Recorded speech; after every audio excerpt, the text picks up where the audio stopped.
సదాశివసమారంభాం శంకరాచార్యమధ్యమాం అస్మదాచార్యపర్యంతాం వందే గురుపరంపరాం. హరి ఓం. శ్రీ గురుభ్యో నమః. హరి ఓం. పార్థాయ ప్రతిబోధితాం భగవతా నారాయణేన స్వయం వ్యాసేన గ్రథితాం పురాణమునినాం మధ్యే మహాభారతం అద్వైతామృతవర్షిణీం భగవతి అష్టాదశాధ్యాయినీం అంబ త్వామనుసందధామి భగవద్గీతే భవద్వేషిణీ. యం బ్రహ్మా వరుణేంద్ర రుద్రమరుతస్తున్వంతి దివ్యైస్తవై వేదై సాంగపదక్రమోపనిషదై గాయంతి యం సామగా ధ్యానావస్థితతద్గతేన మనసా పశ్యంతి యం యోగినః యస్యాంతం న విదుఃసురాసురగణా దేవాయ తస్మై నమః. ఓం శ్రీకృష్ణ పరబ్రహ్మణే నమః. స్మరవారం వారం కార్యక్రమంలో భగవద్గీత జ్ఞానయజ్ఞంలో 127వ రోజు అధ్యయనానికి మీ అందరికీ స్వాగతం. 12వ అధ్యాయం భక్తి యోగం, దాని యొక్క సారాంశాన్ని మనం చూద్దాం. 12వ అధ్యాయం భగవద్గీతలోని మధ్యమ భాగానికి ముక్తాయింపు పలుకుతుంది. ఈ మధ్యమ భాగాన్ని మధ్యమ షట్కము లేదా 2వ షట్కము అని అంటారు. భగవద్గీతను 3 షట్కాలుగా విభజించవచ్చును అని అంతకుముందు కూడా మనం చూసాం. అవేమిటి? మొదటి షట్కం, 2వ షట్కం, 3వ షట్కం. ఈ 2వ షట్కంలో 7 నుంచి 12 అధ్యాయాలు వస్తాయి. మొదటి షట్కంలో జీవస్వరూపాన్ని వివరిస్తే, ఈ 2వ షట్కంలో ఈశ్వర స్వరూపాన్ని వివరించాడు కృష్ణ పరమాత్మ. ఈశ్వర స్వరూపం గురించి వర్ణన విన్నాక సహజంగానే అటువంటి ఈశ్వరుని మీద భక్తి ఏర్పడుతుంది. భక్తి కానీ, ప్రేమ కానీ, ఆరాధన కానీ మనకు బాగా తెలిసిన వారి మీదే ఏర్పడుతుంది. ఒక వ్యక్తి మీద తొలి పరిచయంలోనే ఏ అభిప్రాయము ఏర్పడదు. అతనితో చనువుగా మెలిగాక అతనంటే ప్రేమ, ఆరాధన, గౌరవం ఇలాంటి భావన ఏదైనా కలుగుతుంది. ఆ వ్యక్తి గురించి లోతుగా తెలుసుకున్న కొద్దీ ప్రేమ ఎక్కువ అవుతూ ఉంటుంది. ఇది లౌకికంగా జరిగేటువంటి విషయం. ఈ సూత్రం భగవంతుని విషయంలో కూడా వర్తిస్తుంది. భగవంతుని స్వరూపం ఏమిటో తెలియకుండా ఆయన్ని మనం ఆరాధించలేం. తెలియని భగవంతుణ్ణి పూజించమని కూడా మనం నిర్దేశించలేం. భగవంతుని గురించి జ్ఞానాన్ని పెంపొందించుకోవాలి. దేశభక్తి కలగాలి అంటే దేశం యొక్క గొప్పతనం తెలియాలి. ఒక వ్యక్తి మీద ఆరాధన పెరగాలి అంటే ఆజ్ఞాపిస్తే రాదు, బలవంతం చేస్తే అసలు రాదు. ఆ వ్యక్తి గురించినటువంటి సరి అయిన జ్ఞానం ఉండాలి. కృష్ణ పరమాత్మకు ఈ సూత్రం తెలుసు. 5 అధ్యాయాల్లో భగవంతుని గురించినటువంటి జ్ఞానాన్ని విస్తారంగా చెప్పాడు. భగవంతుని విభూతులు, ఆయన స్వరూపం అంత స్పష్టంగా తెలిసాక ఆయన్ని ఆరాధించకుండా మనం ఉండలేం. దీన్నే భక్తి అని అంటారు. ఈశ్వర జ్ఞానం వినా ఈశ్వర భక్తి న సంభవతి. అజ్ఞాత విషయే భావన నైవ సంభవతి. ఆ విధంగా ఈ అధ్యాయం తక్కిన 5 అధ్యాయాల సహజ పరిణామం. పైగా ఇది ఈ షట్కంలోనే ఉన్న ఈశ్వర స్వరూపము అనేటువంటి అంశానికి ముక్తాయింపు. అందువల్ల ఈ అధ్యాయం చాలా చిన్న అధ్యాయమే అయినా సరే ఇది చాలా ముఖ్యమైనటువంటి అధ్యాయం.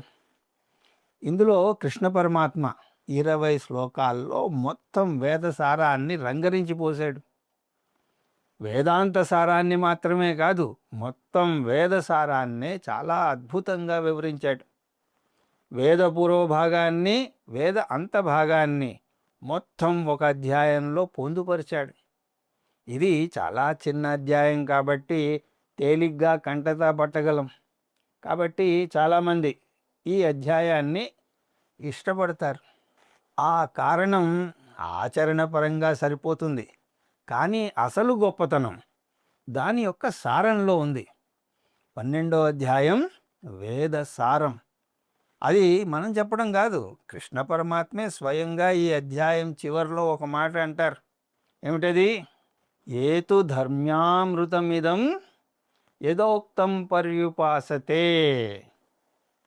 ధర్మ్యాం అంటే ఈ అధ్యాయం వైదిక ధర్మం యొక్క సారం. 12వ అధ్యాయాన్ని ప్రధానంగా 2 భాగాలుగా మనం విభజించవచ్చు. అవేమిటి? భక్తి యోగ శ్లోకాలు, రెండవది భక్తి యోగ ఫలము, వాటి యొక్క శ్లోకాలు. 1, 2 శ్లోకాలు ఉపోద్ఘాత శ్లోకాలుగా మనం చెప్పవచ్చు. ఈ ప్రధాన అంశంలోకి అడుగుపెట్టే ముందు కృష్ణ పరమాత్మ అర్జునుడు అడిగినటువంటి ప్రశ్నకు జవాబు చెప్పాడు. అంతకుముందు అధ్యాయంలో, అంటే 11వ అధ్యాయంలో కృష్ణ పరమాత్మ సగుణ ఈశ్వరుడు గురించి వివరించాడు. ఈశ్వరుడే జగత్తు అంతటా ఉన్నాడు అని చెప్పాడు. జగత్తుగా ఉన్న ఈశ్వరుణ్ణి విశ్వరూప ఈశ్వరుడు అని అంటారు. విశ్వరూప ఈశ్వరుడు సగుణ ఈశ్వరుడు అవుతాడు, ఎందుకంటే జగత్తులోని గుణాలు ఉన్నాయి కాబట్టి. అర్జునుడు నిర్గుణ ఈశ్వరుడి గురించి చాలా విన్నాడు. అందువల్ల అర్జునుడికి సగుణ ఈశ్వరుడు గొప్ప, నిర్గుణ ఈశ్వరుడు గొప్ప అన్న సందేహం కలిగింది. సహజంగానే ఈ సందేహం ఇంకొక సందేహానికి దారితీస్తుంది. ఏమిటది? సగుణ భక్తి గొప్పదా లేక నిర్గుణ భక్తి గొప్పదా? సగుణ ఉపాసకుడు గొప్పవాడా, నిర్గుణ బ్రహ్మజ్ఞాని గొప్పవాడా? సాధారణంగా అందరూ కూడా సగుణ ఈశ్వరుని వైపే ఆకర్షింపబడతారు. అందువల్ల ఈ సందేహంతో ఈ అధ్యాయం మొదలవుతుంది. అర్జునోవాచ ఏవం సతతయుక్తాయే భక్తాస్త్వాం పర్యుపాసతే ఏ చాప్యక్షరమవ్యక్తం తేషాంకే యోగవిత్తమా. సగుణ ధ్యానం గొప్పదా, నిర్గుణ ధ్యానం గొప్పదా? కృష్ణ పరమాత్మ జవాబు ఏమిటి? కృష్ణ పరమాత్మ అర్జునుడి యొక్క ప్రశ్నను విమర్శించకుండా, అతన్ని చిన్న చూపు చూడకుండా దానికి జవాబు నర్మగర్భంగా తెలిపాడు. సగుణ భక్తులు గొప్పవారు, నిర్గుణ భక్తులు నన్ను పొందుతున్నారు అని అన్నాడు.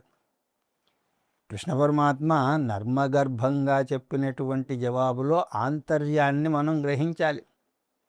అర్జునుడి ప్రశ్నే తప్పు ప్రశ్నకు సరి అయిన జవాబు లేదు. ఎవరైనా మీ ఇంటికి వస్తే ఏం తాగుతారండి, కాఫీ తాగుతారా, టీ తాగుతారా అని అడుగుతారు. పోనీ ఎవరైనా పెద్దవారు వస్తే గ్లాసులో ఇమ్మంటారా, కప్పులో తాగుతారా అని అడుగుతారు. అంతేగాని గ్లాస్ కావాలా, కాఫీ కావాలా అని అడుగుతారా?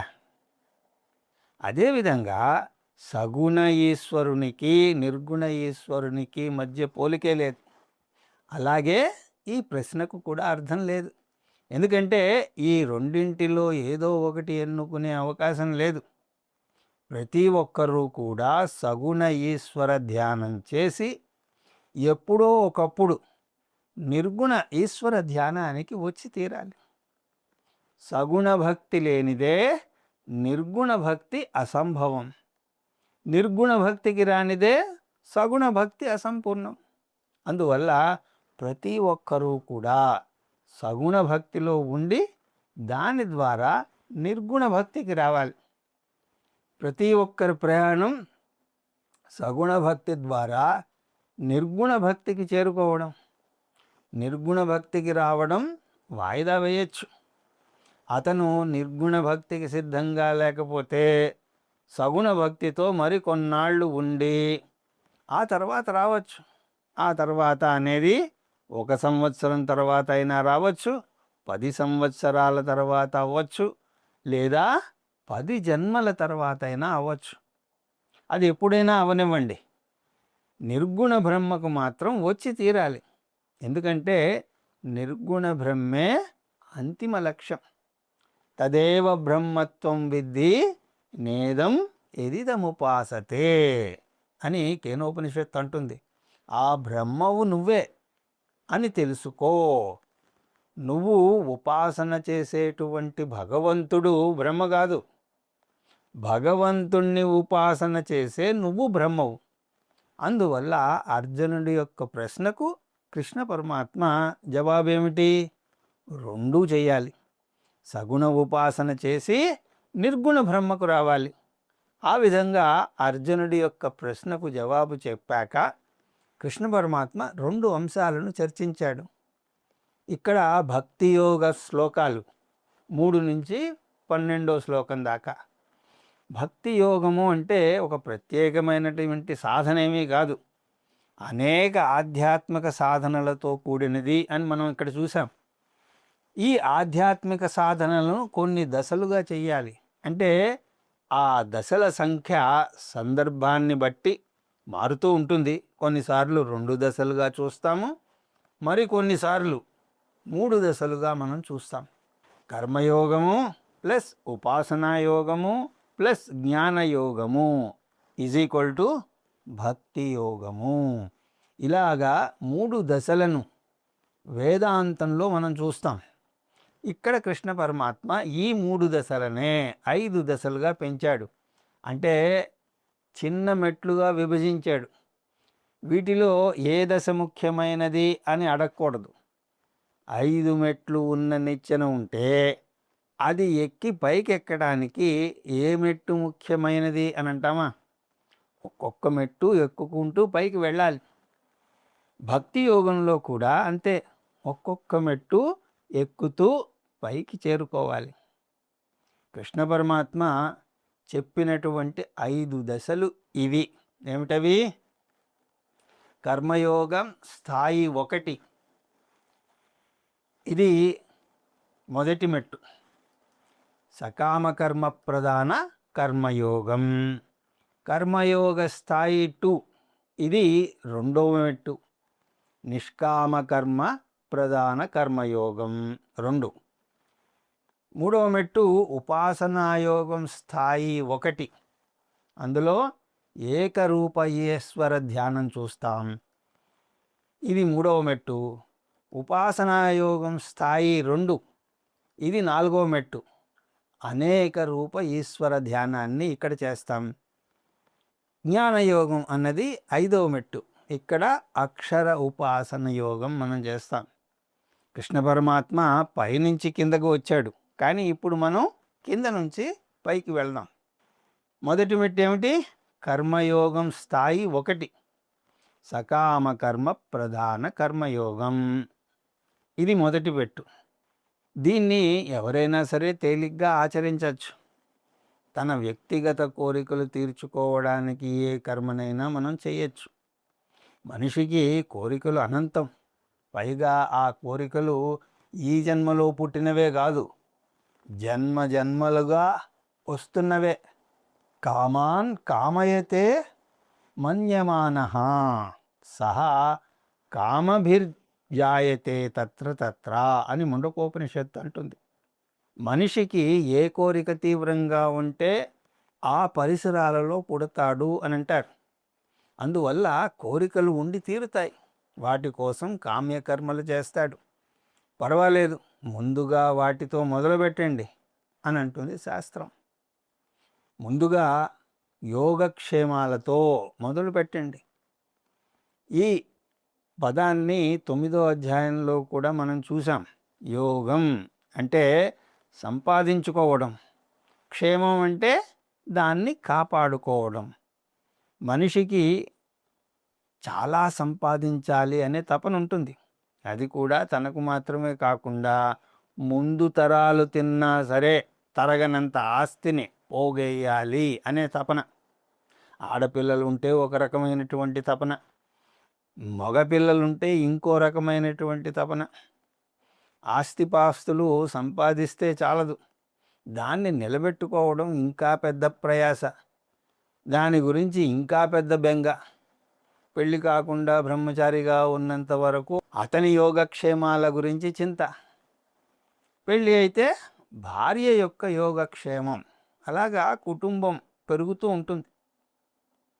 బాధ్యతలు అన్నవి కూడా పెరుగుతాయి, వాటితో పాటు కోరికలు కూడా పెరుగుతాయి. ఆలయానికి వెళ్ళినా లేదా ఎవరైనా స్వామీజీ దగ్గరికి వెళ్ళినా సరే వాళ్ళ గురించి ఏ కోరిక లేకపోయినా సరే పిల్లలకు పరీక్షల్లో మంచి మార్కులు రావాలనో, ఐఐటి సీట్ రావాలనో ఇలాగా ఏవో ఒకటి కోరుకుంటారు. ఈ యోగక్షేమ ప్రధాన కర్మను కర్మయోగంగా ఎలా మలుచుకోవాలి?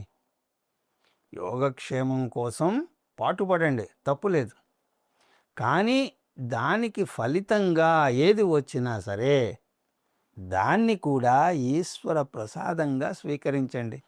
ఇక కర్మయోగం స్థాయి 2 రెండవ మెట్టు నిష్కామ ప్రధాన కర్మయోగం.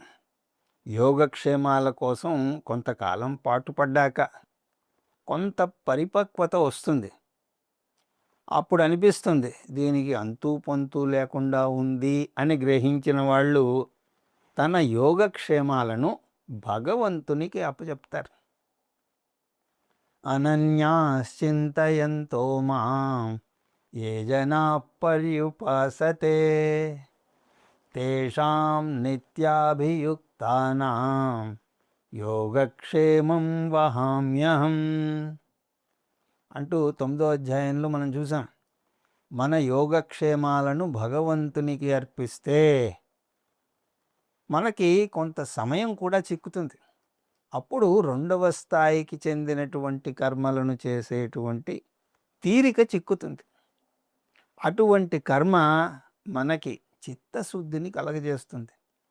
రెండవ స్థాయి కర్మయోగాన్ని నిష్కామ కర్మ లేదా చిత్తశుద్ధి ప్రధాన కర్మయోగం అని అంటారు. ఈ కర్మలను పరోపకార కర్మలు అని కూడా అంటారు.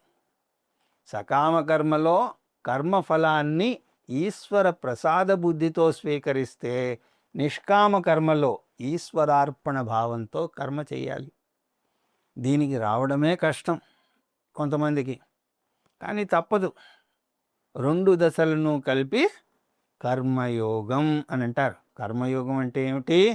ఈశ్వరార్పణ భావన, ఈశ్వర ప్రసాద బుద్ధి. కర్మయోగం అన్నా కూడా భక్తి యోగంలోకే వస్తుంది. భక్తి యోగంలోని మొదటి 2 స్థాయిలు ఇవి. చేసే కర్మలను ఈశ్వరుడికి అర్పించాలన్నా, వచ్చిన ఫలాలను ఈశ్వరుని ప్రసాదంగా స్వీకరించాలి అన్నా కూడా ఈశ్వరుడి మీద భక్తి ఉంటేనే అది సాధ్యం. ఇక 3వ మెట్టు ఉపాసనాయోగ స్థాయి 1 ఏకరూప ఈశ్వర ధ్యానం ఇందులో ఉంటుంది. ఇష్టదేవతా ఉపాసనను ఏకరూప ఈశ్వర ధ్యానం అని అంటారు. ఇది 3వ మెట్టు. యోగక్షేమాల గురించి తపన పడుతూ ఉంటే ప్రశాంతంగా ధ్యానంలో కూర్చునే తీరిక ఉండదు. ఒకవేళ పద్మాసనం వేసుకుని కూర్చున్నా కూడా మనసును ప్రశాంతంగా ఉంచకుండా మీ బెంగలన్నీ కూడా మనసును తొలిచేస్తూ ఉంటాయి. అందువల్ల యోగక్షేమాలను 2వ మెట్టులో భగవంతునికి అర్పించగలిగితే అప్పుడు ఈశ్వర ధ్యానం చేయడానికి కొంత సమయం మనకు ఏర్పడుతుంది. కాసేపైనా సరే కుటుంబం గురించి, భవిష్యత్తు గురించి, ధనం గురించి, ఉద్యోగం గురించి ఆలోచించడం మాని భగవంతుని చరణ కమలాల మీద అరనిమిషమైనా సరే దృష్టిని పెట్టగలుగుతారు. దీన్ని ఇష్టదేవతా ఉపాసన అని అంటారు. దీన్ని అభ్యాసయోగేనా అని అన్నాడు కృష్ణ పరమాత్మ. అభ్యాస యోగేన అంటే ఇష్టదేవతా ఉపాసన. ఇష్టదేవతా ఉపాసన చేస్తే మంచిది. కానీ ఒక దేవునికే పరిమితమైతే కొంత పరిమితి భావన ఏర్పడుతుంది. ఒక దైవం మీద ఇష్టం ఇంకొక దైవం మీద ద్వేషంగా మారకూడదు. మీరు శివభక్తులైతే విష్ణు భక్తులను కించపరచకూడదు. వైష్ణవ భక్తులైతే శివభక్తులను కించపరచకూడదు. అలా చెయ్యకూడదు అంటే 4వ స్థాయికి ఎదగాలి. ఉపాసనాయోగం స్థాయి 2 అనేక రూప ఈశ్వర ధ్యానం. మీ ఇష్టదేవతను విశ్వం అంతటా నిండి ఉన్నట్టుగా ధ్యానించాలి ఈ మెట్టు మీద. దీన్ని విశ్వరూప భక్తి లేదా విశ్వరూప దర్శనం అని అంటారు. భగవంతుడు జగత్తు అంతటా ఉన్నాడు అంటే ఉన్నది ఒకటే భగవంతుడు అవుతుంది. విశ్వరూప విష్ణువు, విశ్వరూప ఈశ్వరుడు అని ఇద్దరుండరు. విష్ణువు శివుడు ఒక్కరే అవుతారు, పేర్లు వేరే అవ్వచ్చు అని తెలుసుకుంటారు. అప్పుడు శివుడు ఎక్కువ విష్ణుమూర్తి ఎక్కువ అనే పోటీ ఉండదు. ఈ విశ్వరూప ధ్యానం చిత్త విశాలతను పెంపొందిస్తుంది. కర్మయోగం చిత్తశుద్ధిని కలగజేస్తే ఉపాసనాయోగం చిత్త విశాలతను కలగజేస్తుంది. ఆ విధంగా కర్మయోగం ఉపాసనాయోగాలు కలిపి జ్ఞాన యోగ్యతా ప్రాప్తిని కలుగజేస్తాయి. అంటే సాధన చతుష్టయ సంపత్తిని కలుగజేస్తాయి. తత్వబోధలో ఈ 5 దశల్ని మనం చూస్తాం. జ్ఞానం పొందాలి అంటే సాధన చతుష్టయ సంపత్తి ఉండాలి.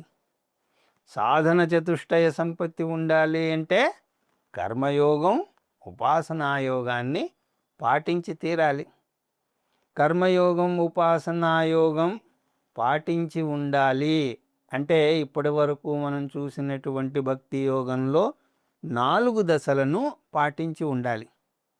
అన్నీ కలిపి ఒక్క ముక్కలో చెప్పాలి అంటే భక్తి యోగం అంటే ఆత్మజ్ఞానం పొందడానికి కావలసినటువంటి మానసిక సంసిద్ధతను పొందడం. 5వ మెట్టు జ్ఞానయోగం, అక్షర ఉపాసన. జ్ఞానయోగం పొందడానికి సాధకుడు భక్తి యోగంలోని 5వ దశకు చేరుకోవాలి. దీన్ని జ్ఞానయోగం అని అంటారు. స్వస్వరూపానుసంధానం భక్తిరీత్య విధీయతే అని అంటారు శంకర భగవత్పాదుల వారు వివేక చూడామణిలో. జ్ఞానయోగం అంటే స్వస్వరూప జ్ఞానం, స్వస్వరూపాన్ని గురించినటువంటి జ్ఞానాన్ని అంటే స్వస్వరూపాన్ని గురించి తెలుసుకోవటాన్ని భక్తి అని అంటారు. ఈ జ్ఞానయోగంలో 3 అంశాలు ఉన్నాయి. అవేమిటి? శ్రవణ, మనన, నిధిధ్యాసలు.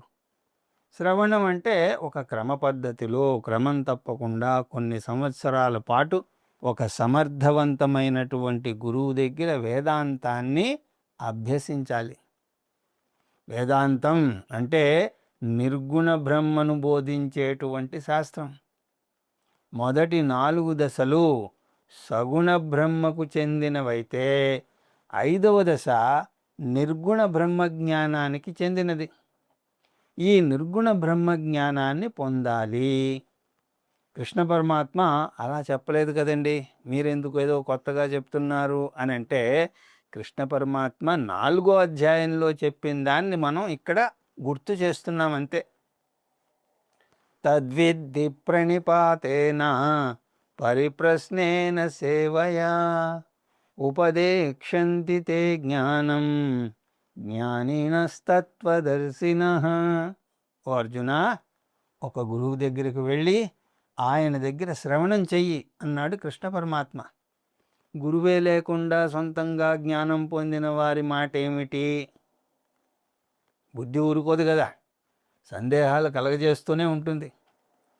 మనం మాట్లాడేది సాధారణ నియమం గురించి, కానీ అక్కడక్కడ కొంతమంది ప్రత్యేక వ్యక్తులు ఉంటారు, ఉండొచ్చు కూడా.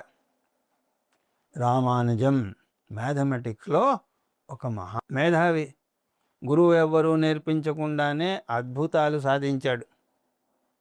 అంత మాత్రం చేత ఆయన గురువు లేకుండా నేర్చుకున్నాడు కాబట్టి మ్యాథ్స్ టీచర్లు స్కూళ్ళు అవసరం లేవు అని అనగలమా?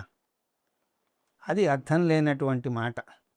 అందువల్ల మనం సాధారణ నియమం గురించి మాట్లాడుతున్నప్పుడు అసాధారణ వ్యక్తుల గురించి చెప్పకూడదు. గురువు చెప్పిన వెంటనే అర్థం కాని మనం సొంతంగా శాస్త్రాన్ని అధ్యయనం చేయగలమా చెప్పండి? రెండవది మననం. మననంలో నిశ్చయ జ్ఞానం కలుగుతుంది. తద్బ్రహ్మ అహం అస్మి, అహం బ్రహ్మ అస్మి. మన బుద్ధి తేలిగ్గా ఈ మహావాక్యాన్ని స్వీకరించదు. అది స్వీకరించేదాకా మన బుద్ధి ఏ విధమైనటువంటి ఆటంకాలను కలగజేస్తోందో గ్రహించి దానికి సంబంధించినటువంటి సందేహాన్ని పారద్రోలాలి. ఈ నిశ్చయ జ్ఞానం కలగడానికి చాలా సమయం పడుతుంది. ఆ తర్వాత నిధిధ్యాసనం, శ్రవణ మననాలలో పొందినటువంటి జ్ఞానాన్ని జ్ఞాననిష్టగా మలుచుకోవడానికి ఇది తోడ్పడుతుంది. అంటే నేర్చుకున్న ఈ జ్ఞానాన్ని జీర్ణించుకోవాలి. మనం నేను పరిమితి ఉన్న జీవిని, నేను ఫలానా అని అనుకుంటూ ఉంటాం. అదంతా నా అసలు స్వరూపం కాదు, నా ఆగంతుక స్వరూపము. నా అసలు స్వరూపం వేరు, నేను స్వరూపరీత్యా చైతన్యాన్ని అనే నిష్టలో నిలబడాలి. ఇది నిధిధ్యాసనం. అలాగా శ్రవణ మనన నిధిధ్యాసల ద్వారా ఈ జ్ఞానాన్ని జ్ఞాననిష్టగా మలుచుకుంటే మన భావోద్రేగాలు కూడా తగ్గుతాయి. మనకున్న సమస్యలన్నీ కూడా మనసు స్థాయిలో ఉంటాయి. రాగద్వేషాలు, కామక్రోధాలు, భయాందోళనలు ఇవన్నీ కూడా మనస్సును కుదిపేస్తూ ఉంటాయి. ఆ విధంగా సంసారం మనస్సు స్థాయిలో మనం అనుభవిస్తాం. ఈ జ్ఞానం బుద్ధిలో కలుగుతుంది. బుద్ధిలో నుంచి మనస్సులో దిగటానికి నిధిధ్యాసనం తోడ్పడుతుంది. అలాగా మనస్సులో స్థిరపడేదాకా నిధిధ్యాసన చేయాలి. అయితే ఇప్పుడు జ్ఞానయోగం ఈజ్ ఈక్వల్ టు శ్రవణం ప్లస్ మననం ప్లస్ నిధిధ్యాసనం. భక్తి యోగంలోని ఆఖరి దశ ఈ జ్ఞానయోగం అని చూసాం. 2వ అధ్యాయంలో వాడిన పరిభాషలో చెప్పాలి అంటే ఈ జ్ఞానాన్ని పొంది ఆ నిష్టలో నిలబడినటువంటి జ్ఞానిని స్థితప్రజ్ఞుడు అని అంటారు. ఈ విధంగా కృష్ణ పరమాత్మ భక్తిని 5 దశలుగా వివరించాడు. మొదటి 4 స్థాయిలు వేదపూర్వానికి చెందినవైతే చివరి దశ వేద అంతభాగానికి చెందుతుంది. ఇవన్నీ కూడా 3 నుంచి 12 శ్లోకాలలో 5 దశల భక్తి యోగం కింద మనం చూసాం. ఇక్కడ మనం ఒక విషయం గుర్తుపెట్టుకోవాలి. ఈ 5 దశలు ఇక్కడ వర్ణించినంత స్పష్టంగా మన జీవితంలో ఏం తెలియవు. అంటే మొదటి దశ కొన్ని రోజులు పాటించిన తర్వాత 2వ దశకు వచ్చి మొదటి దశను వదిలేశాము అని ప్రత్యేకించి మనం చెప్పలేం. అందరూ అన్ని దశలను తెలియకుండానే పాటిస్తారు. కానీ ఒక్కో సందర్భంలో ఒక్కొక్క సమయంలో ఒక్కొక్క దశ కొట్టొచ్చినట్టు కనబడుతుంది. ఒక దశ దాటి ఇంకొక దశకు వస్తారు అని అనలేం. ఇక ఇక్కడ 2వ విషయం భక్తి యోగ ఫలం. అవి 13 నుంచి 20వ శ్లోకం దాకా. ఒక సాధకుడు భక్తి యోగంలోని ఈ 5 దశలు దాటి జ్ఞానాన్ని పొందితే అతనికి కలిగినటువంటి ఫలాన్ని ఈ శ్లోకాల్లో మనం చూస్తాం. అహం బ్రహ్మాస్మి అన్న జ్ఞానం పొందితే అతను పొందే తక్షణ ఫలం అహం పూర్ణః అస్మి, ఆనందం. అసలు ఏ జ్ఞానం పొందినా కలిగే ఫలం ఏమిటి? అజ్ఞానం తొలగిపోతుంది. జ్ఞానస్య ఫలం అజ్ఞాన నివృత్తి. ఫిజిక్స్ జ్ఞానం పొందితే ఫిజిక్స్ అజ్ఞానం తొలగుతుంది. కెమిస్ట్రీ అజ్ఞానం ఏమీ తొలగదు. ఇంగ్లీష్ జ్ఞానం పొందితే ఇంగ్లీష్ అజ్ఞానం తొలగుతుంది. అదేవిధంగా ఆత్మజ్ఞానం పొందితే ఆత్మ అజ్ఞానం తొలగుతుంది.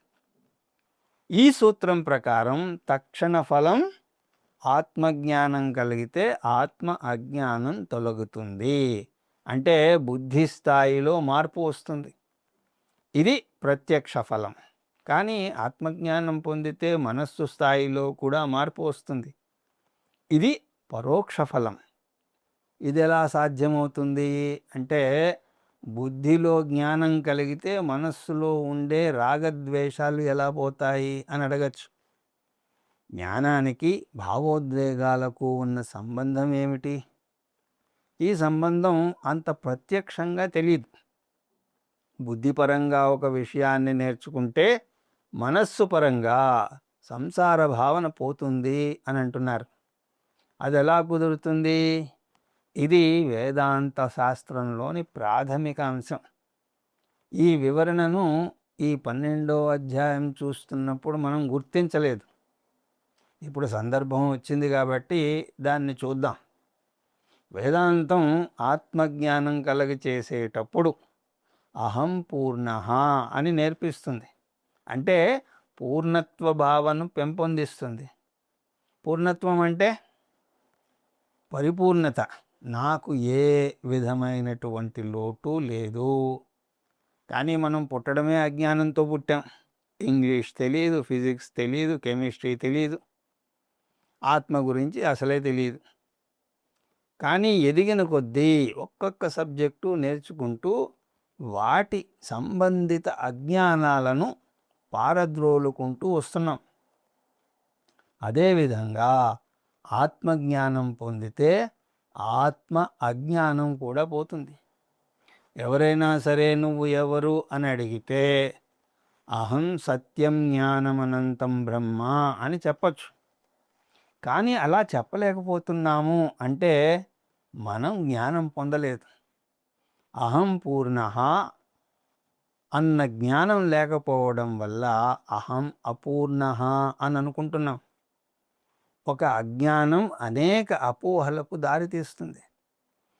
సాంకేతిక పరిభాషలో చెప్పాలి అంటే అజ్ఞానం అధ్యాసకు దారితీస్తుంది. అధ్యాస అంటే అపోహ. నేను పూర్ణుడను అనే జ్ఞానం లేకపోవడం వల్ల నేను అపూర్ణుడను అనే అపోహలో ఉన్నాం. ఈ అపోహ బుద్ధి స్థాయిలో ఉన్నది. మొదటి దశ బుద్ధి స్థాయి. ఆత్మ అజ్ఞానం వల్ల నేను అపోహలో ఉన్నాను. రెండవ దశ ఆ అపోహను ఆధారంగా చేసుకుని నేను పూర్ణత్వం పొందడానికి అనేక విధాలుగా ప్రయత్నిస్తాను. బాల్యంలో బెలూన్లు, బొమ్మలు నాకు ఆనందాన్ని ఇస్తాయి అని భావించి వాటిని పొందడానికి ప్రయత్నిస్తాను. ఒక వయస్సు వచ్చాక భార్య ఉంటే జీవితం పూర్ణమవుతుంది అని అనిపిస్తుంది. బృహదారణ్యకోపనిషత్తులో బ్రహ్మ కూడా తోడు కావాలనుకున్నాడు అని వస్తుంది. తస్మాత్ రమతే తద్వితీయం ఇచ్చతే. అలాగా జీవితమంతా కూడా పూర్ణత్వం పొందడం కోసం ఏదో ఒకటి కోరుతూనే ఉంటాం. దీన్ని కామం అని అంటారు. ఇది మానసిక స్థాయికి చెందినది. కామం మానసిక స్థాయిలో సమస్య. అపూర్ణత్వ భావన కామానికి దారితీస్తుంది. అపూర్ణత్వ భావన బుద్ధికి చెందినది. అది కామంగా మనస్సులో రూపుదిద్దుకుంటుంది. కామం అంటే ఒక వస్తువు మీద కోరిక. ఆ కోరిక తీరకపోతే అది క్రోధానికి దారితీస్తుంది. ఒకవేళ కోరిక తీరితే లోభానికి దారితీస్తుంది. ఎలాగైనా సరే కామం సమస్య. కామం క్రోధానికి కానీ లోభానికి కానీ దారితీస్తుంది. వీటితో పాటు తక్కినటువంటి మోహ మద మాత్సర్యాలను కూడా కలుపుకోవచ్చు.